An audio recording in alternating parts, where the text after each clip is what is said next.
Hello friend. आज history के mapping series का दूसरा क्लास है। पिछली क्लास में हम लोगों ने पूरा पाषाण काल को पढ़ा था। मतलब लोकेशन उसकी सारी चीज़ें देखी थी। अब मध्य पाषाण काल 1000 ईसा पूर्व से लेके 6000 ईसा पूर्व का इसको हम मैपिंग में देखेंगे। इसकी जो इम्पोर्टेंट जगह हैं मध्य पाषाण काल की भारत में। तो चलिए स्टार्ट करते हैं क्लास। शिकारी एवं खाद्य संग्राहक से खाद्य उत्पादन की अवस्था जो मध्य पाषाण काल 10,000 से लेकर 6000 ईसा पूर्व है इसकी।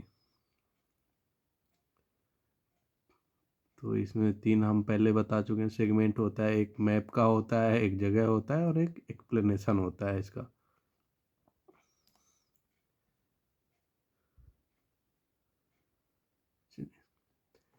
तो पहला स्थल है आज का ये बागोर।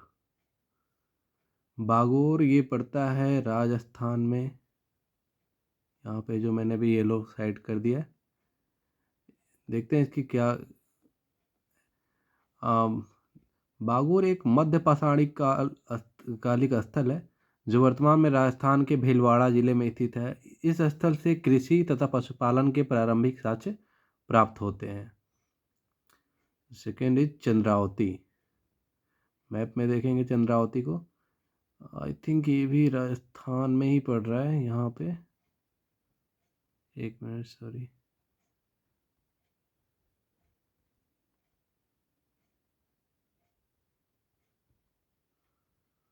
यहाँ पे सेकेंड जो पॉइंट है, यहाँ पे चंद्रावती।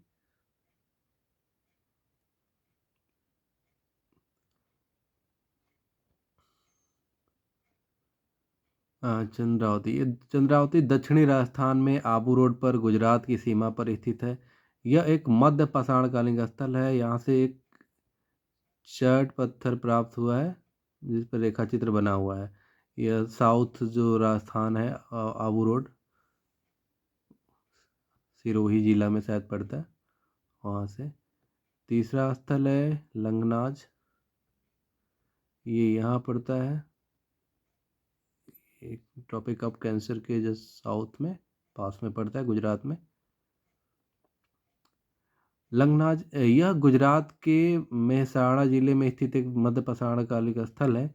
यहाँ से मृदभांडों के बनाए जाने के आरंभिक साक्ष्य मिलते हैं। मृदभांड जो बनाने की कला है यहाँ से मिलते हैं। यहाँ से प्राप्त अवशेषों के प्रारंभिक दौर में शिकार तथा भोजन इकट्ठा करने के साक्ष्य मिलते हैं लंगनाज से। चौथा है आदमगढ़। एक बहुत ज़्यादा ही महत्वपूर्ण ये है मध्य पाषाणिक स्थल आदमगढ़। ये मध्य प्रदेश में पड़ता है आदमगढ़, चौथा नंबर पे। यह वर्तमान में मध्य प्रदेश के होशंगाबाद जनपद में स्थित है। जो इम्पोर्टेंट जगह है उसका ज़िला भी याद कर सकते हैं क्योंकि ज़िले भी इम्पोर्टेंट हो जाते हैं। यहाँ से प्राप्त मध्य पाषाण काल के उपकरणों में सबसे महत्वपूर्ण वेदिनी तथा फलक प्राप्त हुए हैं। आदमगढ़ एक और चीज़ के लिए जो पशुपालन है, इसके जो प्रारंभिक जो साक्ष्य हैं वो भी आदमगढ़ से मिले हैं। इसमें मेंशन नहीं है, मैं बता रहा हूँ। आदमगढ़ और बागोर ये दोनों जगह से पशुपालन और कृषि और पशुपालन के साक्ष्य मिले हैं।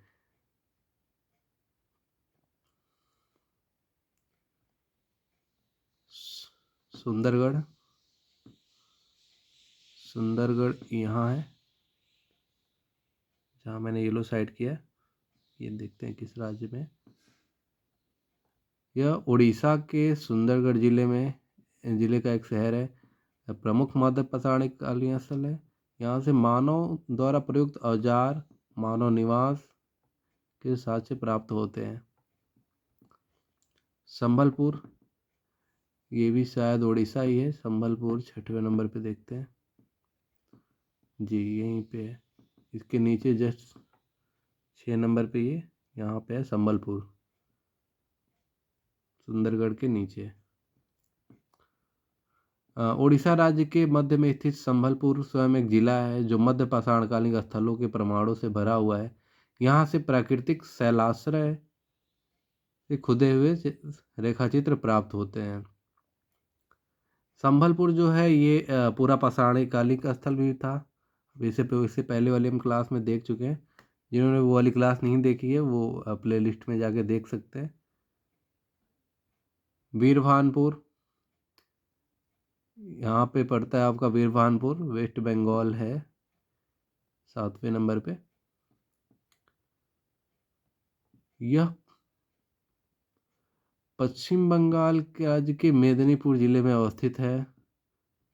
इस स्थल से आरंभिक कृषि के साक्ष्य मिलते हैं। मध्य पाषाणिक कालीन स्थल है ये वीरभानपुर, वेस्ट बंगाल से। यहाँ से आरंभिक जो कृषि के साक्ष्य प्राप्त हुए हैं।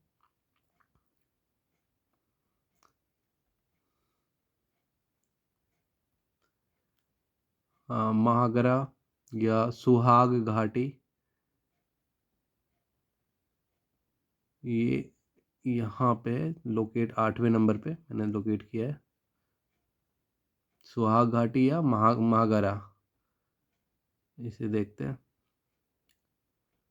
यह एक मध्य पाषाणकालीन स्थल है। जनरल सी बात है कि आज सारे मध्य पाषाणकालीन स्थल है जितने क्लास में जिनका नाम ले रहा हूँ।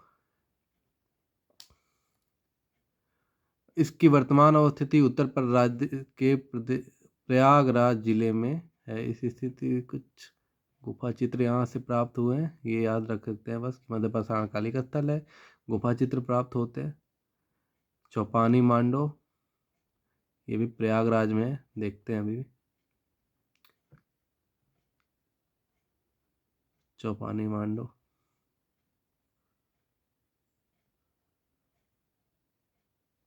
यहाँ जो 9th नंबर को लोकेट किया गया एरो से, ये प्रयागराज, इधर ज़्यादा।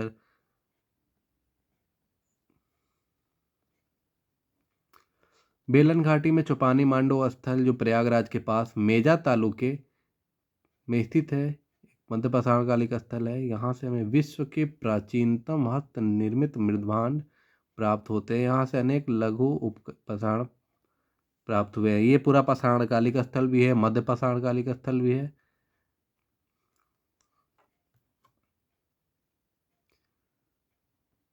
सरायनाहर, ये भी यहीं पे है, प्रतापगढ़ यूपी के प्रतापगढ़ जिले में शायद पड़ता है। यूपी देख सकते हैं 10 नंबर पे, यहीं पे आसपास में सब लोकेशन बस दिखा रहा हूँ इसलिए जो यूपीएससी के मेंस में होता है वो ऐसे ही मैपिंग में आ जाता है। और वो तो डायरेक्ट जगह का नाम भी नहीं लिखता, कभी कभी हिंट हिंट करके बताता है कि ये जगह ऐसे है, ये मध्य पाषाणकालिक स्थल है या पूर्व पाषाणकालिक स्थल है। और उस हिसाब से हमें जगह का नाम भी बताना होता है और उसे लोकेट भी करना होता है कि मैप में वो कहाँ पड़ेगा। वो मैप में मतलब दिया रहता है वहाँ पे उसमें। सरायनाहर देख लिए, प्रतापगढ़ जिले में पड़ता है। ये उत्तर प्रदेश के प्रतापगढ़ जिले में स्थित है। यहाँ से स्तंभ गर्त के साक्ष्य प्राप्त हुए हैं जिनसे पता चलता है कि यहाँ के लोग अस्थायी रूप से निर्मित आवासों में निवास करते थे। मैदहा, मैदहा, दमदमा, ये भी सब वहीं पास में ही है, देख सकते हैं। 11 नंबर यहाँ पे, 12 भी यहाँ पे, 12 नंबर, 11 नंबर मैदहा और दमदमा। मैदहा ये प्रतापगढ़ जिले में ये भी है, वहीं पे मध्य पाषाणकालीन स्थल है। मानव के अस्थायी निवास से संबंधित स्तंभ गर्त प्राप्त हुए हैं।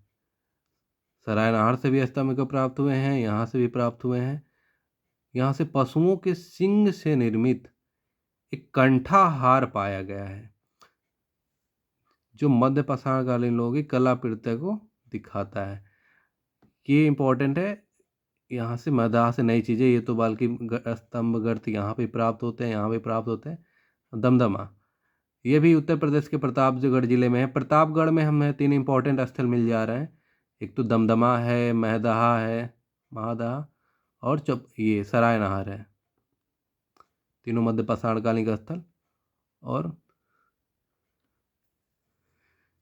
साई नदी की छोटी सी एक धारा संगम पर स्थित है। यहाँ से सूक्ष्म पाषाण औजार, 5 पत्थरों के औजार मिले हैं, हड्डी की वस्तुएं मिली हैं और सिलवट्टा प्राप्त हुआ है। ये वाला जो चीज़ है ये इसके लिए यहाँ पे, ये इसमें सिलवट्टा जो है चीज़ें याद करने के लिए। और जो है मादाहा में है पशुओं के सिंग से निर्मित एक कंठाघार।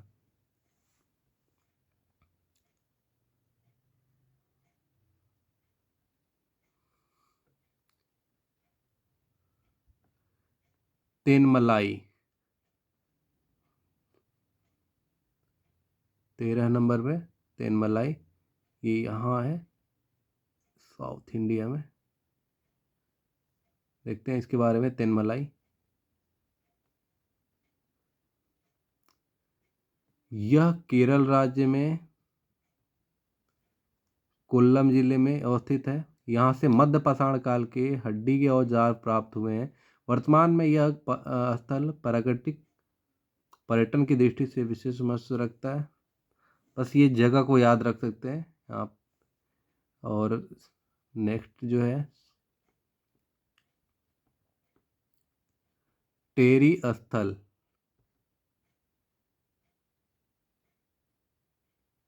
ये यहाँ पे तमिलनाडु में है टेरी स्थल 14वें नंबर पे। प्रदेश के पूर्वी तटीय क्षेत्र में थुटुकुडी जिला तमिलनाडु में टेरी कहे जाने वाले स्थलों से मध्य पाषाणकालीन मछुआरे समुदाय के अस्तित्व का पता लगता है। टेरी स्थल कहाँ है?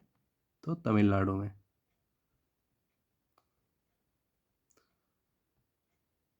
लोटेश्वर, यह भी एक मध्य पाषाणकालीन स्थल है लोटेश्वर। ये यहाँ पे पड़ता है 15 नंबर पे।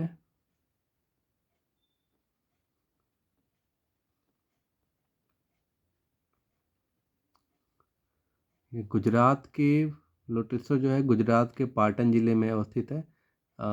यहाँ से हाल ही में पालतू बनाए गए भेड़, बकरी तथा मवेशियों की हड्डियाँ मिली हैं।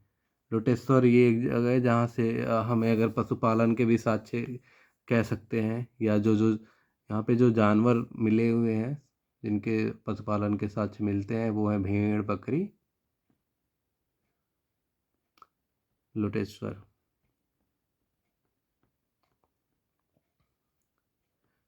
पैसरा,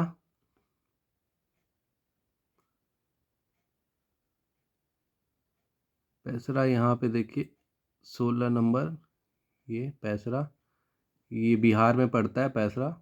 ये पूरा पाषाण काल स्थल में भी हम लोग देख चुके हैं, मुंगेर जिला में पड़ता है पैसरा और खड़गपुर हिल्स। ये बिहार के मुंगेर जिले में अवस्थित है।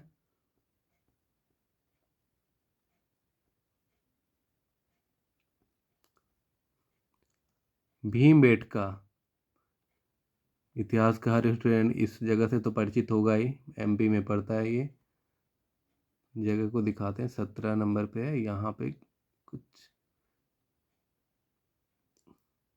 ट्रॉपिक ऑफ कैंसर के जस्ट पास में पड़ता है ये। अगर आपको मैपिंग में ड्रॉ करना हो तो ये टॉपिक ऑफ जो कैंसर है ना, मैप बना के अगर ड्रॉ करना हो तो ये ज़रूर एक कर लीजिए। उसके बाद कितने ऊपर हैं कितने नीचे हैं, इससे चीज़ें थोड़ी याद ज़्यादा सही से रहेगी। भीमबेटका के बारे में, भीमबेटका से तीनों चरण के मिलते हैं हमें, पूरा पाषाणकालीन, मध्य पाषाणकालीन और नव पाषाणकालीन, सारे सभी स्तरों के यहाँ पे हमें मिलता है। भीमबेटका मध्य प्रदेश के रायसेन जिले में विंध्यप्रस्थ नर्मदा नदी के किनारे स्थित है। भीमबेटका सबसे इम्पोर्टेंट भीमबेटका में जो है वो जो गुहा चित्र मिलती है ना मध्य भीमबेटका में, वो वहाँ का सबसे ज़्यादा फेमस है। प्राचीन काल में बहुत ही ज़्यादा कलरफुल तरीके से उस पर पेंटिंग की गई है, हाथी और बहुत सारे जानवरों को चित्रित किया गया है। नेक्स्ट है हमारा बागोर, बागोर या बाघोर है ये, ठीक है। एक तो बागोर जो है वो राजस्थान में है, ये बागोर एमपी।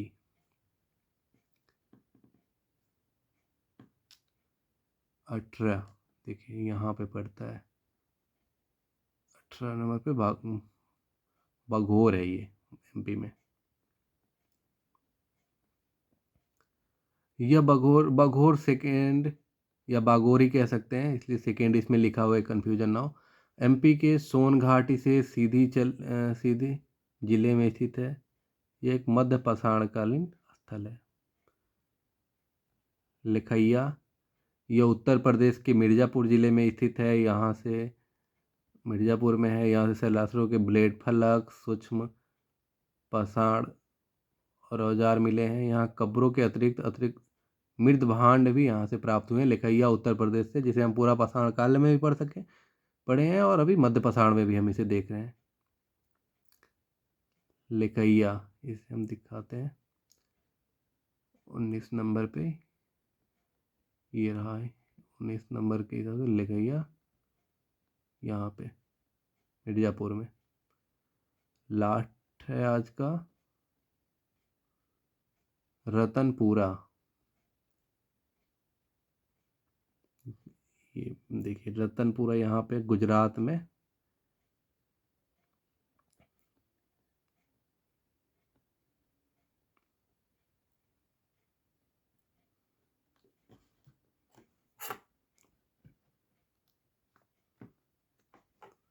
रतनपुरा गुजरात के पाटन जिले में है, सामी तालुका के शंखेश्वर से इतना की मील दूर अवस्थित है। यह मध्य पाषाणकालीन स्थल भी है। यहाँ से हाल ही में पालतू बनाए गए भेड़, बकरी और मवेशियों की हड्डियाँ मिली हैं। अभी यहाँ रतनपुरा से भी मिला है पालतू, और यहाँ से भी लोटेश्वर से मिला है। ये दोनों रिसेंटली खोले हुए स्थल हैं, यहाँ से हमें जो पालतू भेड़, बकरी और मवेशियों के जो साक्ष्य मिलते हैं। एक तो गुजरात में हो गया लोटेश्वर, ये, दूसरा है रतनपुरा। इसके बाद हम लोग नेक्स्ट क्लास में जो नवपाषाणकालीन स्थल है हम उसको देखेंगे। तब तक के लिए इस क्लास में इतना ही। Thank you.